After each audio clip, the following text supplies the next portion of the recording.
بسم الله الرحمن الرحيم.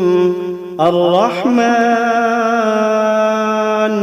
علم القرآن، خلق الإنسان علمه البيان.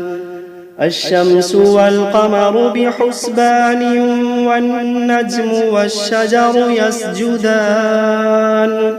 والسماء رفعها ووضع الميزان، ألا تطغوا في الميزان.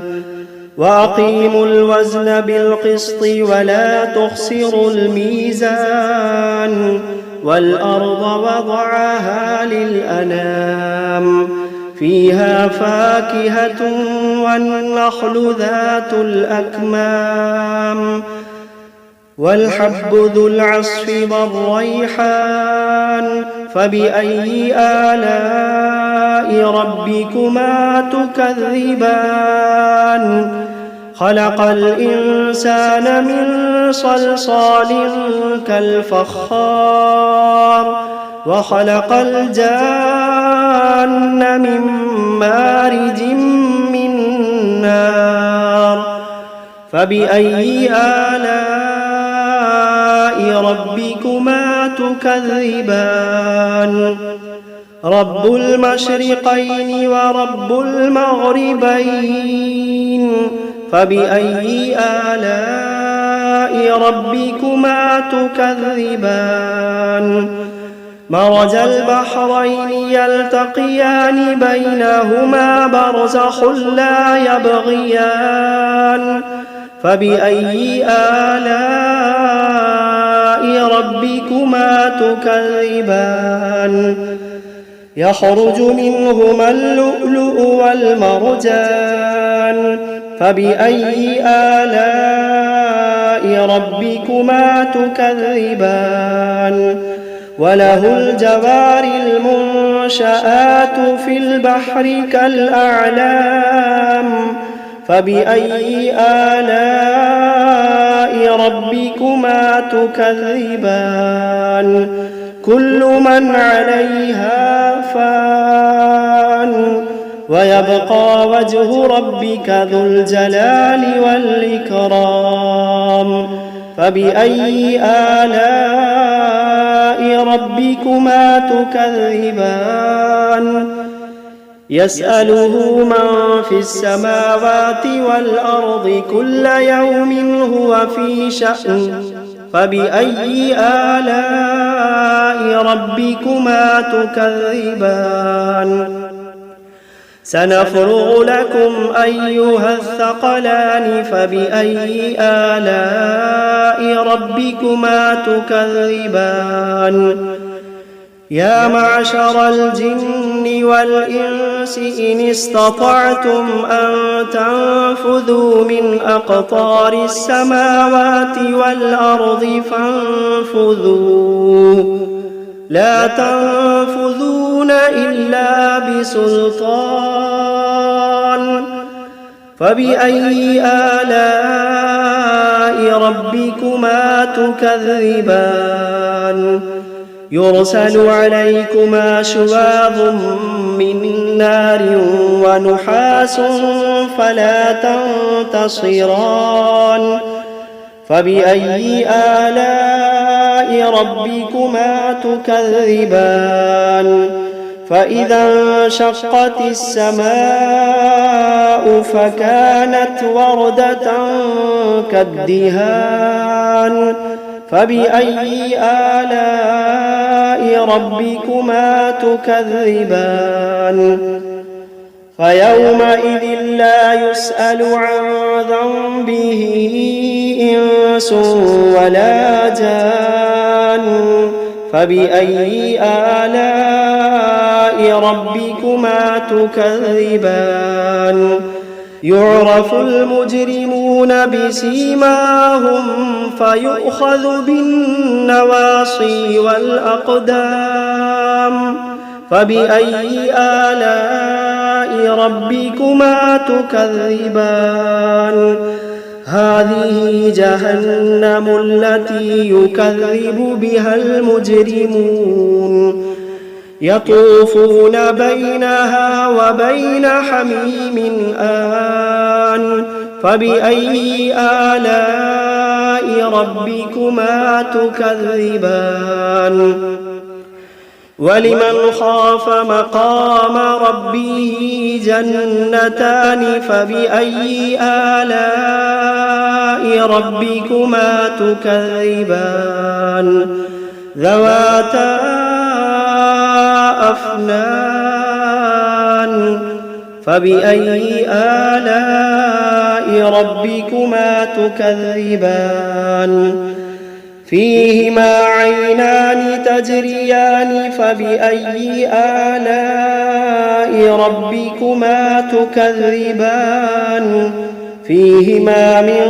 كل فاكهة زوجان فبأي آلاء ربكما تكذبان متكئين على فرش بطائنها من استبرق وجنى الجنتين دان فبأي آلاء ربكما تكذبان فيهن قاصرات الطرف لم يطمثهن إنس قبلهم ولا جان فبأي آلاء ربكما تكذبان كأنهن الياقوت والمرجان فبأي آلاء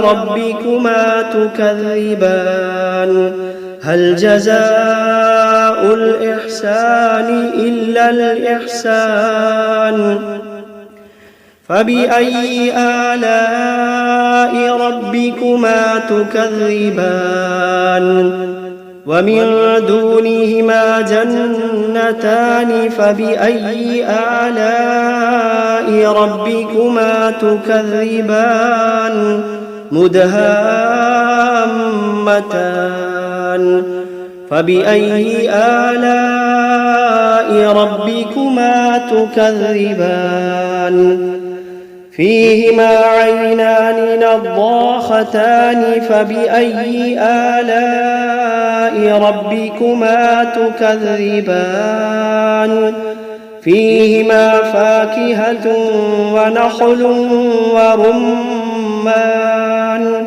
فبأي آلاء ربكما تكذبان فيهن خيرات حسان فبأي آلاء ربكما تكذبان حور مقصورات في الخيام فبأي آلاء ربكما تكذبان لم يطمثهن إنس قبلهم ولا جان فبأي آلاء ربكما تكذبان متكئين على رفرف خضر وعبقري حسان فبأي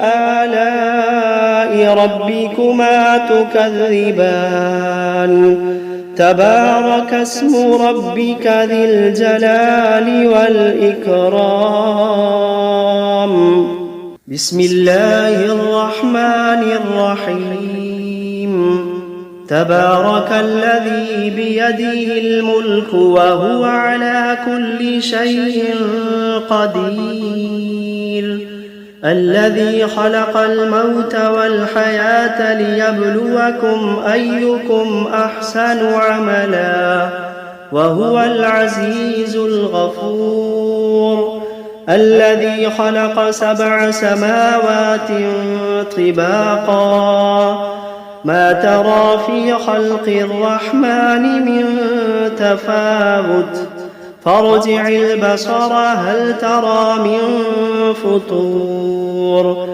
ثم ارجع البصر كرتين ينقلب إليك البصر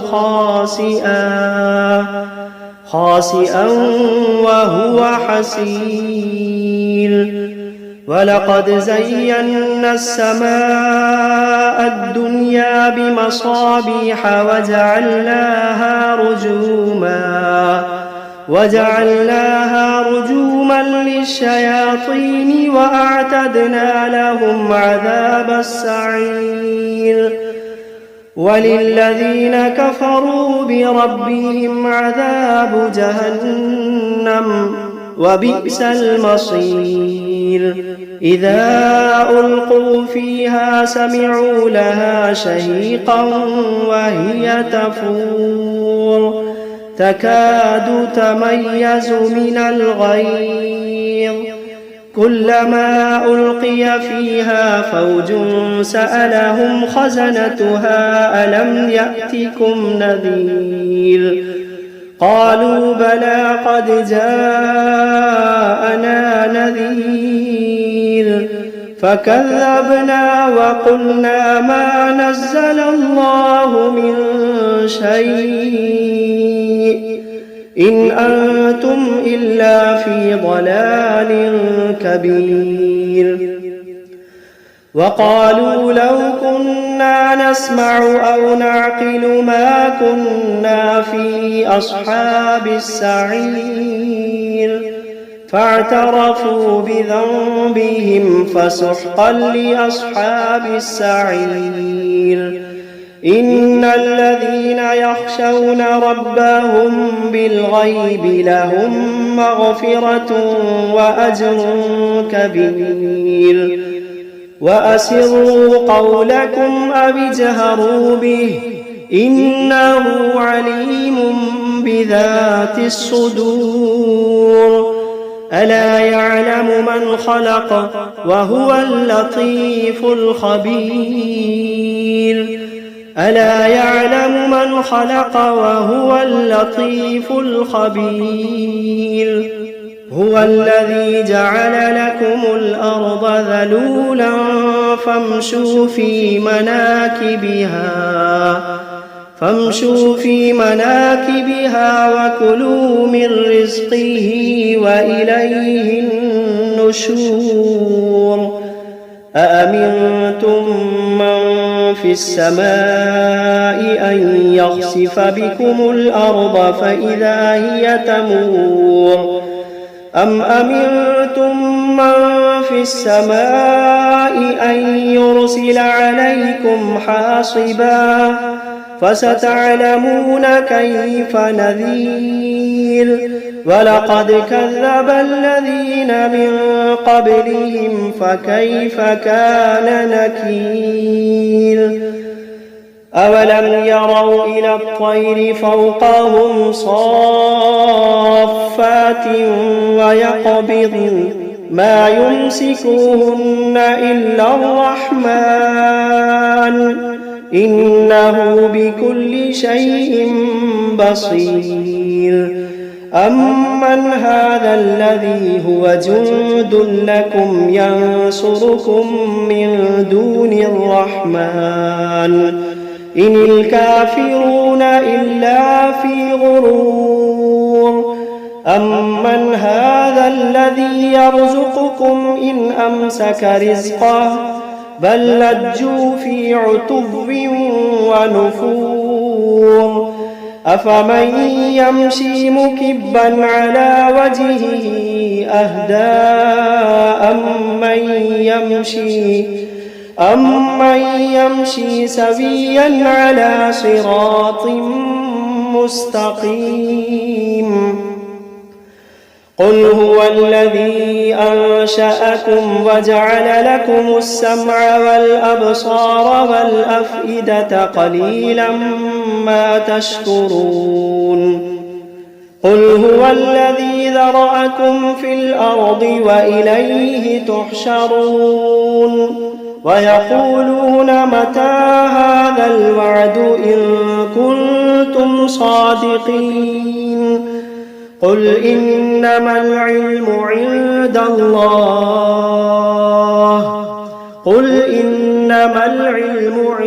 الله وإنما أنا نذير مبين فلما رأوه زلفة سيئت وجوه الذين كفروا وقيل هذا الذي كنتم به تدعون قل أرأيتم إن أهلكني الله ومن معي أو رحمنا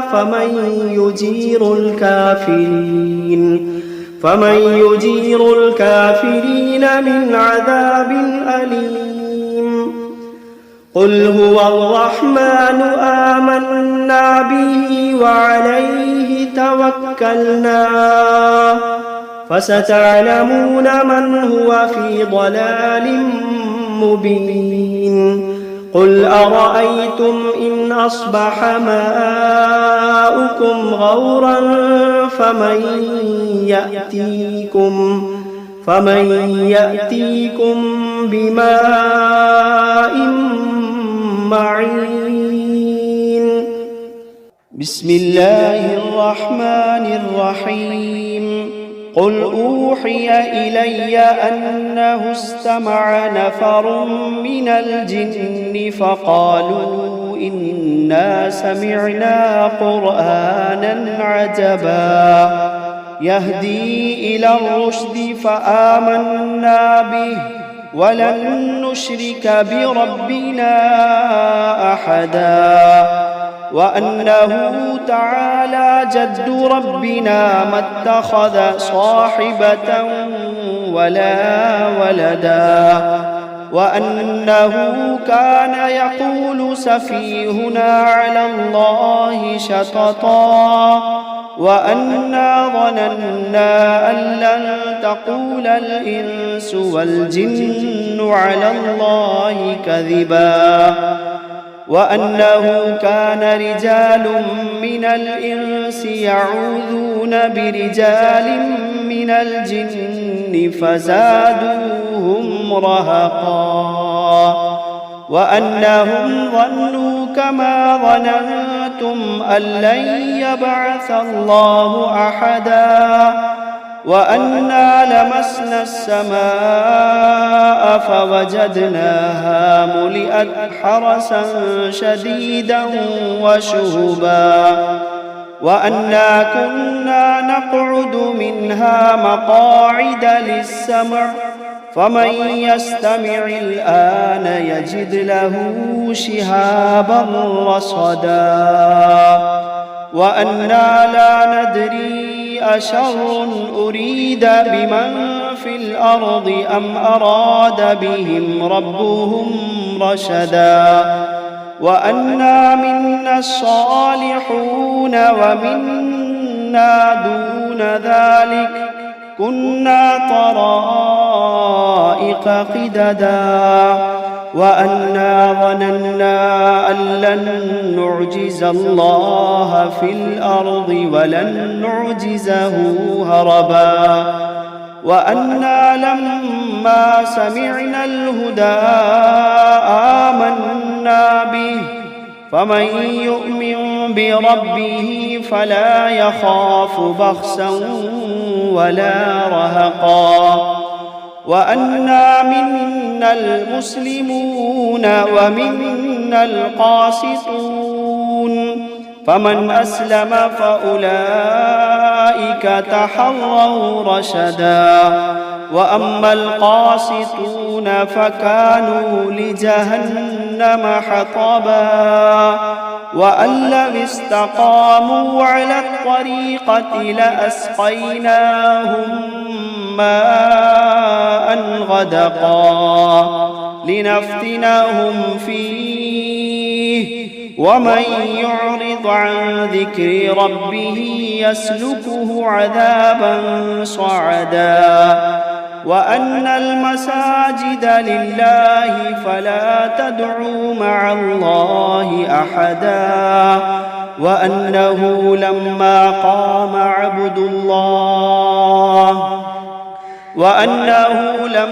قام عبد الله يدعوه كادوا يكونون عليه لبدا قل إنما أدعو ربي ولا أشرك به أحدا قل إني لا أملك لكم ضرا ولا رشدا قل إني لا أملك لكم ضرا ولا رشدا قل إني لن يجيرني من الله أحد قل إني لن يجيرني من الله أحد ولن أجد من دونه ملتحدا إلا بلاغا من الله ورسالاته